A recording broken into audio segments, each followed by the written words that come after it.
Welcome, listeners. I am so thankful that you're here. I'm really excited. I have a friend that I met. We both became certified co parenting specialists together with Susan Guthrie. And so that's how I got to know Janet Price, who's out in California in a warm sweater, making me angry when we talk about the temperature difference from my barn in Wisconsin. No, I'm just kidding.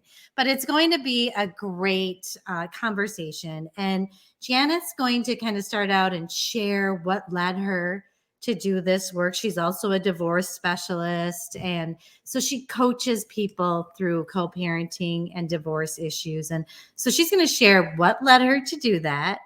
And then what's going to be extremely helpful is Janet is going to share what she wishes she would have known when she was starting the divorce process. So, Janet, welcome. Thank you so much for being here today. Thank you so much, Lisa. This is so fabulous. I love having these kinds of conversations. Yes, me too. Well, can you start out by letting the audience know what led you to do this work? Sure, absolutely. Well, I'm a child product of a high conflict divorce. My parents divorced when I was in sixth grade. And as a child and an early young adult, I did not think that I had an experience or that my parents' divorce impacted me. So I was walking through my life very confident, very fine. Um, was attracted to my first husband. We went to graduate school. We got married. Then we had children. We were living these two great, two income, working income owner life. And once we had children, our communication dynamics really started showing its ugly head. Mhm. And by the time my children were 4 and 2, we were divorced. And even though we mediated in a 1-week situation for our divorce, over the next 10 years, try as I might to not have my children have the high conflict experience that I had, everything I did not work.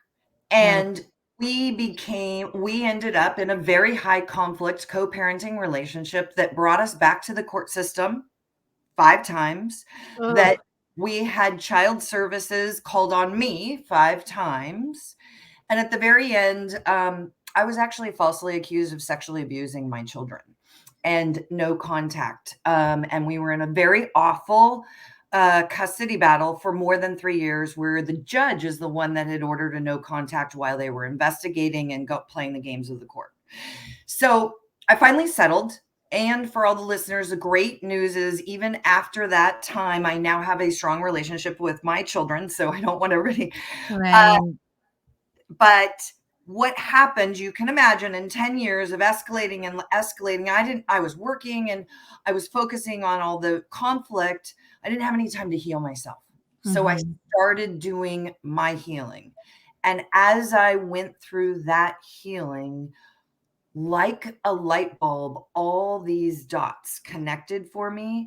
And I broke down in tears of not regret, but like almost, oh my gosh, why didn't I know this before? I am so Right. sorry. And what I woke up to was I had all the power in the world to not have that conflict. And in fact, it was what I was doing because of my history that was, as I was trying to reduce, it was the exact thing that was triggering my co-parent. Oh, And so that's when I decided that I have this awakening, and I would like to go and help other parents see it early on so that the yeah. children do not have to experience the trauma of divorce. So that's Right. my Oh, that I had no idea. No idea that you went through all of that. Okay, so now I just have to ask, just because I'm curious, your co-parenting is fine now? So my children have aged out there. Oh, they are. Did it ever get okay? So when my youngest turned 18, and I was turning 50 and dad was turning 50, I reached out and said, let's have a cup of coffee. And shared with him the experience that my parents finally now in their aging life in the last 4 or 5 years are willing to do holidays together. So I don't have to go. And Yeah. so I shared with him the feeling as a child that I had, and can't we do that? We don't necessarily have to share it. Couldn't we do that give this gift to our children? And in fact, he could not stay sitting for more than 20 minutes, and he shaved his head, so he's all bald. He was sweating and his whole head got red, and he stormed out. So I trigger him. So that's what one of the things we're going to be talking about, what I wish I had known. Yeah. And so this seems, I mean, like when I'm listening to you, I'm like, it's kind of like divorcing a narcissist and trying to do it through mediation. It's hard. So how do you co-parent with someone that isn't doing the work and that you're triggering? So, okay, tell us what you wish you would have known, and I'm going to take notes. So the very first thing that I really, really wish I had known is that co-parenting does not always mean, like you just said, that we're communicating. There is a spectrum. So most people, when they think co-parenting and they measure where they are in their co-parenting relationship, they think of this one kind of small ideal where there's cooperation, there's communication, where that's how they think about it. But if you use it in the literal word co-parent, it literally is the children have two parents. Right. One mom, one dad, one mom and another mom, one dad and another dad, but there are two parents.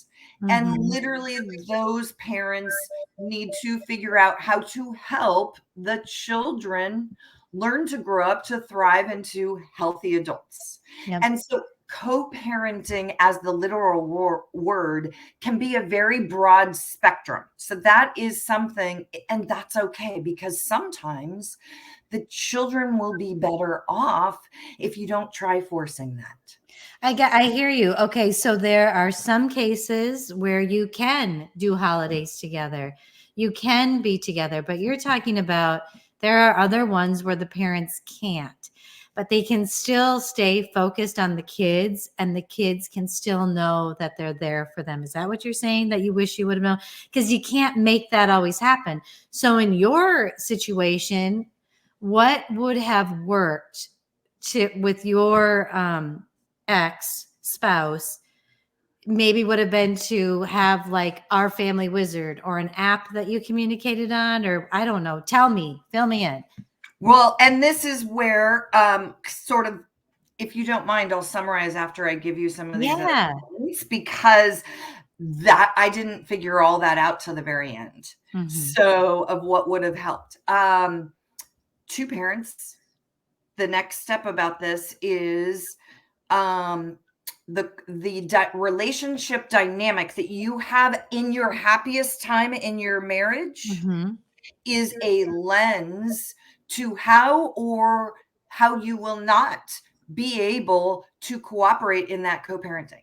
So if you reflect at the happiest times where you argued over who was going to do the dishes and how the structure of that argument went, that will very clearly show you what will happen when you're trying to make cooperative decision making in your parenting. Okay. So it's not even personality that I'm talking about necessarily, any particular personality. I like to use the word high conflict personality types, which, there's no personality disorder. You can just see as the dynamic, because we trigger each other. So it can be, so that's tip number 2. That's the thing I would have thought about. In my mind, I thought if we were just living in two separate households, it would be fine. I did not have the idea that we never were able to agree on a single thing. And that doesn't go away. That doesn't go away. Right? Yeah.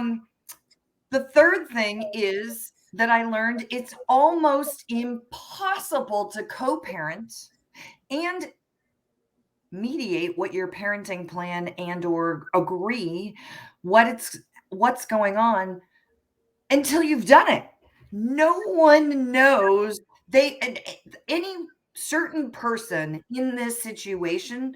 Most people think, great, we're going to be living in separate houses. So what is it? We just signed documents and now we're co-parenting. No, co-parenting is very, very, very different skills. And it takes a lot of thoughtfulness and knowing oneself and what oneself needs are first. Mhm. Then it takes a lot of practice.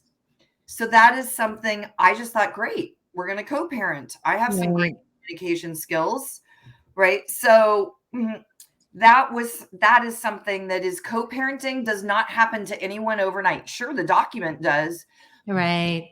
Practicality of it does not, and it's a lot of work and it's a lot of learned skills. Just like everything that's worthwhile. I mean, really. Yep.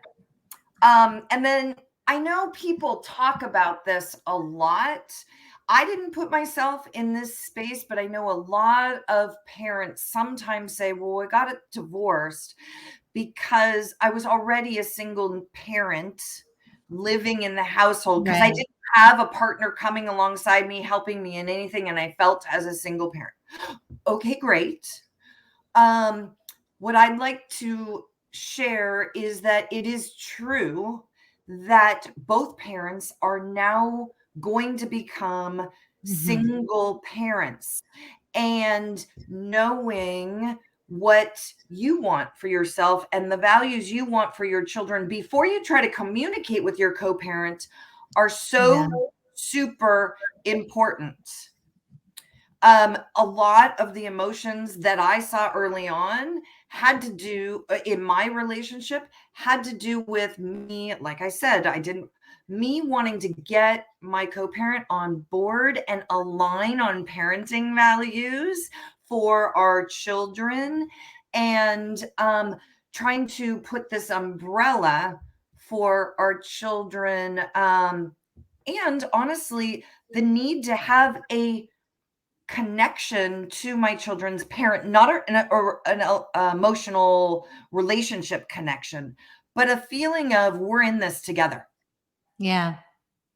right? And So and you're like saying that order. so you're saying it's not like you're in it together. Or are you saying that it is? I'm saying that first and foremost, define for yourself, know it clearly, and then work on where you are in the spectrum of cooperation. So Right. I didn't even define for Right. me what was really my own values. I had my parenting values. I primarily raised the children when they were young, so I knew, but I was willing to really sacrifice a lot of those things that and go just so that I had this sense of partnership in that way. Mhm. And my children suffered because of that one. Okay. So what do you do if you have completely different values and you're watching the other parent? I mean, did you have to deal with that? Yep. And that was one of my, that's exactly. So everybody, parents, and now I can say this, seeing it because I have my adult children now. And I see the outcome of it. Yes. Um, it's okay. I wish someone had said to me, your children will be okay Mm. as long as they have at least one strong, emotionally healthy, solid values parents to parent, hopefully two, to help guide them in their life. So no matter what else is going on, if there is at least one, they will be okay. They will not be, they will, and parenting values, differences, eating habits, sleeping habits, homework habits in two households where the parents both love the children is a fabulous way for the children to build resilience. Mhm. So see life and how adults handle in two different and start seeing, oh, there's change. I have to do it this way one way, I have to do it this way. And to actually identify for themselves, I thrive more, I'm more successful, I feel better when I eat these foods. I get better grades when I do this. Right. I do They can start seeing it for themselves, and that's a safer way than arguing all the time so that that's all they Right. feel. So, and here's the thing, Janet, like in a perfect world, I always think when I work through a parenting plan with people, and I have beautiful clients that want to work together, I say, hey, it might be nice if you have kind of the same bedtime and the same homework. But what you're saying is don't die on the sword over it. Because yes, it would be nice, but what's better is if your kids don't see you fighting things out like that. Kind of. E Okay. Exactly. Because, Lisa, we were ordered to use our family wizard the first time we went to court. So we Okay. were using our family wizard. So Okay. you asked me what so now, I mean, I have, the last thing I will say, and then I'll say my lessons learned. Sometimes in the communication, there are things that you just don't need to communicate about. Yes. And I wish somebody had told me that Yes. because I felt as though I had to respond to every tiny little thing. I felt as though I had to defend myself. I Yeah. felt and so I'm gonna tell you right now, I have 18 volumes of 4-inch thick Our Family Wizard emails in that 10-year period because of how much communication. Do you think any legal professional that was supporting either side had any clue who was the problem or what was going on? No, No. no. So, had any of the attorneys that supported me through the time period basically said, take a step back. Do you know you're doing the right thing? Why is this important? Why do you need to respond? Is it about your children and the drop off and when Right. the exchange? Is it about a doctor's appointment? Is it about an urgent thing that has to do with school? Otherwise, why are you communicating? Yes. Why? And so that is something that I wish somebody had said from the beginning, that too much communication is too much communication. It creates such stress for on both sides. It does. And even like during a divorce without children, you just, because people just want to defend themselves, but really, Really. there's what's the just try, and it's so hard. I get it. And be easy on yourself, right? Because Yes. we're all just doing our best here. So don't beat yourself up if you blow Right. up or get triggered. But if you can not get triggered, I think that is optimal. Okay, now before you were talking the last time, you said you wanted to give some tips. Is that what Oh, you said? yes. Yes. So, um, well, the 2 tips that I would give, and you had asked, "What could I have done before?" So the first Yes. one would have been, n what did I really imagine and want for my life now, separate and apart, 5, 10 years from now?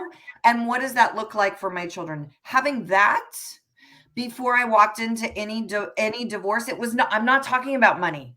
I'm not talking about I'm talking about what I provide, how my children and I will experience walk through life. What does that look like? That's was super important.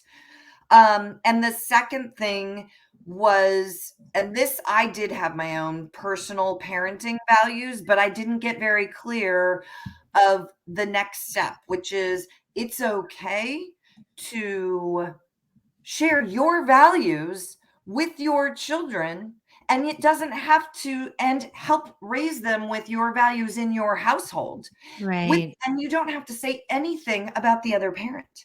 You can just talk, what do you feel about this, and you can just have conversation with them. and that will support them. And that is what you have control of. It's the only thing you have control of. Exactly, exactly. So I love that tip, and I love that you were kind of talking about being intentional about your future. So, Yes. so good. And I can't believe how fast this is going, Janet. So, you know, since I'm in my barn and there's horses on the other side, we call this ending segment the saddle up segment.